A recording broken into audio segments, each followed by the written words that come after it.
Hi everyone, I'm Lauren from A Menagerie of Stitches. In today's video, I'm going to be showing you how to make a slip stitch. This method applies to both working in the round and when working a chain piece.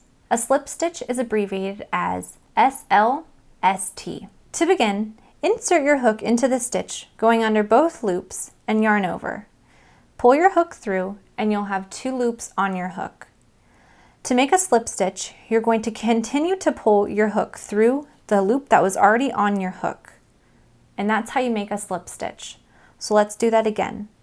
Insert your hook under both loops of the stitch, yarn over and pull through, then continue pulling through the loop that was already on your hook. And that's how you make a slip stitch. I hope you found this tutorial helpful. If you enjoyed this video, please give it a thumbs up and leave a comment.